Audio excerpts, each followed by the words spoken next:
جس نے ایک جان کو بھی ناحق قتل کیا گویا اس نے پوری انسانیت کا قتل کر دیا. سولی دیا جائے گا, مخالف سمت کے ہاتھ پاؤں کاٹے جائیں گے. مت قتل کرنا کسی ایسی جان کو کہ جس کی حرمت اللہ نے رکھی ہے, سوائے اس کے کہ جب اس کی ضرورت پڑ جائے, سوائے حق کے. اور حق کیا ہے وہ اللہ نے سورۃ المائدہ میں بیان فرما دیا ہے کہ 2 استثناء ہیں. ان 2 صورتوں کے علاوہ جو بھی قتل کرے گا وہ قتل ناحقی تصور ہوگا. نمبر 1, قتل کے بدلے قتل, قصاص کے طور پر, اور وہ بھی جوڈیشری کے تھرو ہوگا, آپ خود قانون ہاتھ میں نہیں لے سکتے. اور نمبر 2, فساد فی الارض کرنے والے لوگ, ان کا تو پھر آگے ذکر آیا سورۃ المائدہ میں ہی, آیت نمبر 33 میں, آیت محاربہ میں, کہ انہیں قتل کیا جائے گا عبرتناک طریقے سے, سولی دیا جائے گا, مخالف سمت کے ہاتھ پاؤں کاٹے جائیں گے, اور ملک بدر کیا جائے گا, ڈپینڈنگ اپون کس کس لیول کا ان کا جرم ہے. وہ قتل کے بدلے قتل والا معاملہ اور فساد فی الارض والا معاملہ, یہ 2 چیزیں ایسی ہیں جن میں آپ قتل کر سکتے ہیں.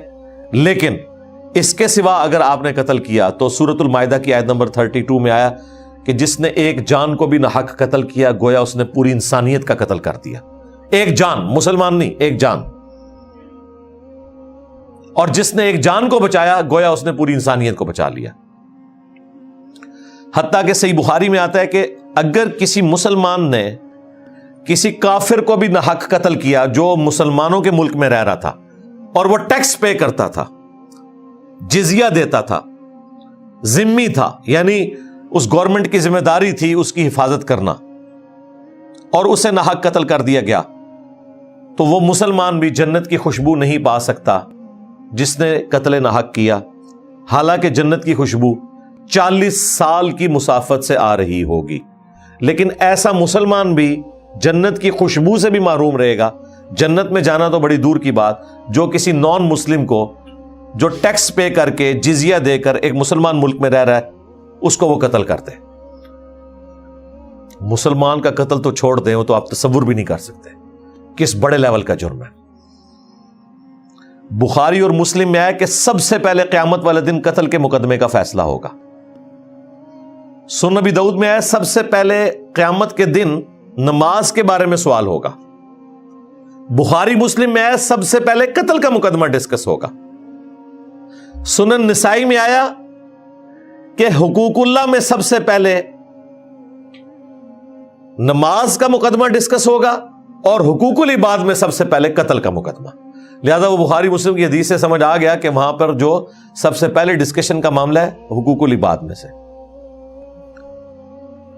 اور جامعہ ترمذی میں حدیث ہے, سنن نسائی میں حدیث ہے کہ مقتول قیامت کے دن اپنے قاتل کو پیشانی کے بالوں سے پکڑے گا اس حال میں کہ اس کی رگوں سے خون بہ رہا ہوگا, اور وہ اسے گھسیٹتا ہوا اللہ تعالیٰ کے عرش کے پاس لے جائے گا اور کہے گا کہ اے اللہ آج مجھے انصاف دلا کہ اس نے دنیا میں مجھے کیوں قتل کیا تھا.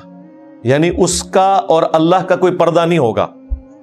ظاہر ہے کسی انسان کے ساتھ سب سے بڑی زیادتی یہی کی جا سکتی ہے کہ اس سے اس کی جان لے لی جائے. وہ اللہ تعالیٰ نے انسان کی جو زندگی رکھی ہے وہ اتنی ہونی ہے, لیکن اس کا جو ایگزٹ والا معاملہ ہے ہر بندے کا ڈیفرنٹ ہے. دنیا میں قانون اس پر لاگو ہوگا اور آخرت کی سزا بھی ہوگی.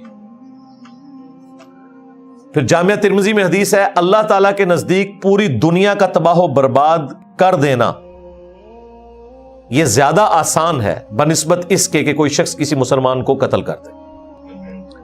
پوری دنیا میں تمام مسجدیں,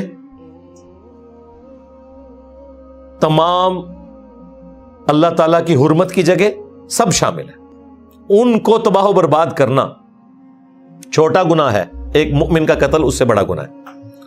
اسی کو سپورٹی وہ حدیث ہے جامعہ ترمذی اور سنن ابن ماجہ میں کہ ایک مؤمن کا قتل اس سے بڑا جرم ہے کہ کوئی شخص کعبے کی اینٹ سے اینٹ بجا دے, اسے تباہ و برباد کر دے. اللہ کے نزدیک وہ چھوٹا گناہ ہے, لیکن مؤمن کا قتل اس سے بڑا گناہ ہے. جامعہ ترمذی میں ایک حدیث ہے اور اسے سپورٹی صحیح بخاری میں حضرت عمر کا قول بھی ہے کہ اگر زمین و آسمان کی ساری مخلوقات مل کر صرف ایک مومن کو قتل کر دیں، اللہ تعالیٰ پوری کائنات کو جہنم میں پھینک دے گا صرف ایک مومن کے قتل ناحق کے بدلے میں. یہ نبی الاسلام کا فرمان. اور حضرت عمر کا قول یہ ہے کہ ان کے زمانے میں ایک گاؤں میں 5 یا 7 لوگوں نے مل کر ایک بندے کو قتل کیا. سیدنا عمر نے ان 7 بندوں کو قتل کروایا. الموطا امام مالک میں وہ پوری تفصیل ہے.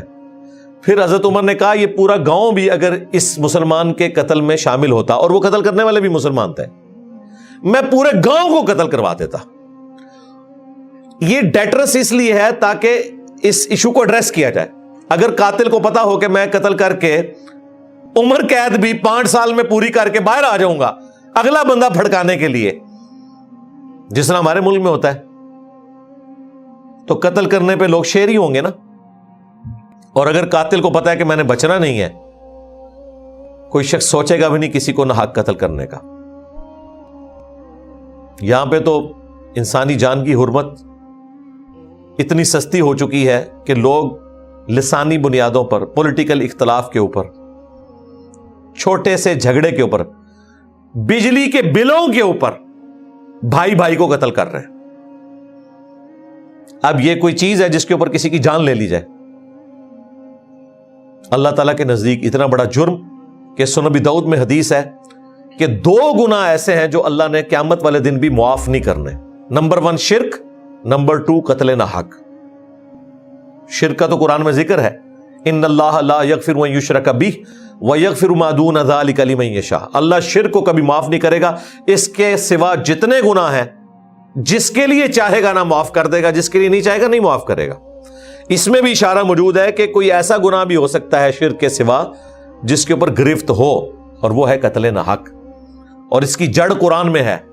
سورۃ النساء میں آیا کہ جس نے کسی مؤمن کو ناحق قتل کیا وہ ہمیشہ کے لیے جہنم میں جائے گا. اگر کوئی سمجھے کہ یہ ابو داؤد کی حدیث قرآن کے خلاف ہے کہ قرآن میں صرف شرک کا ذکر ہے کہ وہ معاف نہیں ہوگا، اس کے سوا ہر گناہ معاف ہو جائے گا، اور ابو داؤد میں شرک کے ساتھ قتل ناحق کا ذکر آیا، تو سر سورۃ النساء میں قتل ناحق کا الگ سے ذکر ہے. اسی سورۃ النساء میں جس میں ان اللہ لا یغفر ان یشرک بہ والی آیت آئی ہے، اسی سورہ النساء میں آیا کہ جس نے کسی مؤمن کو ناحق قتل کیا وہ بھی ہمیشہ کے لیے جہنم میں. اس طریقے سے ہی حرمت جان رکھی جا سکتی تھی. آپ وہ بخاری مسلم کا خطبہ دیکھیں نا، نبی الاسلام نے جو منا کے میدان میں دیا ہے، ایک تو یوم عرفہ کے دن دیا ہے نا، ایک آپ نے منا کے میدان میں 10 ذو الحجہ کو عید والے دن دیا ہے، قربانی والی جگہ پر منا. وہاں آپ علیہ السلام نے پوچھا کہ بتاؤ آج کون سا دن ہے؟ صحابہ نے کہا اللہ اور اس کا رسول بہتر جانتے ہیں. حدیث کافی لمبی ہے. سٹارٹ میں آیا کہ زمانہ گھوم گھما کے اسی جگہ پر واپس آ گئے جس پہ اللہ نے پیدا کیا تھا کہ سال میں 12 مہینے ہیں، 4 حرمت والے ہیں، 3 کنزیکٹیو ہیں، ذی-قعدہ، ذوالحجہ، محرم، اور چوتھا رجب کا مہینہ. یعنی وہ مہینے آگے پیچھے کر دیتے تھے نا. سورہ توبہ میں آتا ہے جب جنگ لڑنی ہوتی تھی تو کہتے تھے اس دفعہ محرم کا مہینہ جو ہے نا وہ رمضان کی جگہ پہ چلا گیا، اور پھر وہ کتا حلال کر لیتے تھے. مشرکین عرب میں بھی یہ حرمت والے مہینے تھے، نسل در نسل ابراہیمی ہونے کی وجہ سے. تو وہ اتنی دفعہ انہوں نے مہینے چینج کیے کہ جس سال نبی الاسلام نے حج کیا تو آپ نے فرمایا کہ زمانہ گھوم گھما کے واپس اتنی دفعہ ہائیڈریشن پرفارم ہوئی ہے کہ اس دفعہ یہ جو آج 10 ذوالحجہ کا دن آیا نا، یہ ایگزیکٹلی واقعی ذوالحجہ کا ہی مہینہ ہے. اب یہ کیلنڈر سیدھا ہو گیا. پھر آپ علیہ السلام نے فرمایا کہ آج کون سا دن ہے؟ سب نے کہا اللہ اس کا رسول بہتر جانتے ہیں. یہ شہر کون سا ہے؟ صحابہ نے کہا اللہ اور اس کا رسول بہتر جانتے ہیں. یہ مہینہ کون سا ہے؟ صحابہ کرام نے کہا اللہ اور اس کا رسول بہتر جانتے ہیں. اور صحابہ کرام کہتے ہیں ہمیں پتا تھا، ہم جان بوجھ کے نہیں بول رہے تھے، ہمیں یہ خدشہ تھا کہ نبی علیہ السلام شاید اس شہر کا نام تبدیل کر دیں، مہینے کا نام، دن کا نام بدل دیں، اس لیے ہم کہہ رہے تھے اللہ اور اس کا رسول بہتر جانتے ہیں. تو پھر آپ علیہ السلام نے پوچھا کیا یہ شہر مکہ نہیں ہے حرمت والی جگہ؟ یہ مہینہ ذوالحجہ کا حرمت والا نہیں ہے؟ اور آج کا دن یوم النحر، قربانی کا دن 10 ذوالحجہ. سب نے کہا بلا یا رسول اللہ. تو آپ نے فرمایا جس طرح یہ شہر مکہ، یہ حرمت والا مہینہ اور آج کا حرمت والا دن اللہ کے حضور حرمت رکھتے ہیں نا، اسی طریقے سے ایک مسلمان کی جان، مال، عزت، آبرو دوسرے کے اوپر حرام ہے. یہ اس لیے بتایا کہ لوگ کعبے کی حرمت کا تو خیال رکھیں گے، 10 دفعہ سوچیں گے کعبے کی بے حرمتی کرتے ہوئے، لیکن کسی کی جان مال عزت آبرو لوٹتے ہوئے شاید نہ سوچیں. اور یہی پریکٹیکلی ہوا ہے. حقوق العباد کو لوگ پس پش ڈال دیتے ہیں، حقوق اللہ کو بڑی چیز سمجھتے ہیں. نبی علیہ السلام کو پتا تھا، اس لیے آپ نے فرمایا جس طرح مکے کی توہین کرنا حرام ہے، اسی طریقے سے ایک مسلمان کا دوسرے مسلمان کا خون بہانا، چاہے وہ قتل کی فارم میں ہو یا اسے زخم پہنچانے کی فارم میں ہو، اس کی عزت آبرو مال لوٹنا، یہ اسی طریقے سے حرام ہے. پھر آپ علیہ السلام نے صحابہ سے پوچھا کیا میں نے اپنے رب کا پیغام تم تک پہنچا دیا؟ سب نے کہا بلا یا رسول اللہ، آپ نے پہنچایا، آپ نے حق ادا کیا، آپ نے ہماری خیر خواہی فرمائی. پھر حضور علیہ السلام نے 3 دفعہ آسمان کی طرف انگلی کی اور صحابہ کی طرف، اللہم اشہد اللہم اشہد اللہم اشہد، اے اللہ گواہ رہنا، اے اللہ گواہ رہنا، اے اللہ گواہ رہنا، یہ مان رہے ہیں میں نے پیغام پہنچا دیا.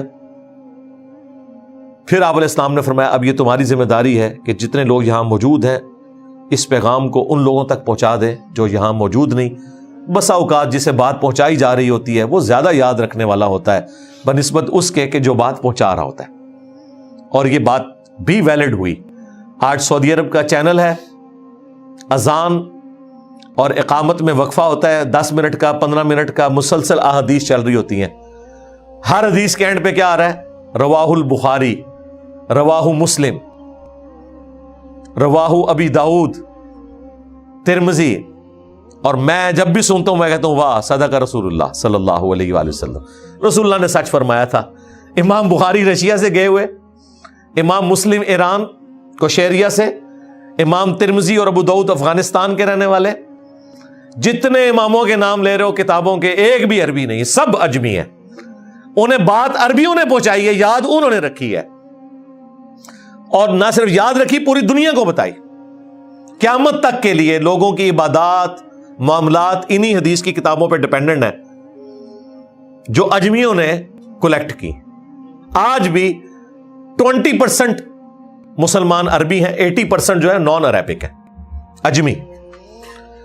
بہرحال قتل ناحق کے اوپر ڈسکشن ہو رہی تھی. تو قتل ناحق اتنا بڑا جرم ہے کہ اس کے اوپر اتنی زیادہ احادیث ہیں کہ جب آپ ذخیرہ احادیث میں مشکاۃ شریف میں مختلف جرائم کی سزاؤں والا چیپٹر پڑھیں گے تو سب سے زیادہ اگر کسی چیز کو کنڈیم کیا گیا وہ قتل ناحق ہے. کیونکہ کسی شخص کی زندگی لے لینا، اس سے بڑا آپ کسی شخص کو کیا نقصان پہنچا سکتے ہیں؟ صرف اس کو کیا، پوری اس کی فیملی کو. اور پھر نسل در نسل جو قتل و غارت کا سلسلہ قبائلی سسٹم میں شروع ہوتا تھا، تھمنے کا نام ہی نہیں لیتا تھا. جو آج آپ کے پی میں فاٹا میں دیکھتے ہیں قبائلی سسٹم کے اندر کس طرح دشمنیاں چلتی ہیں.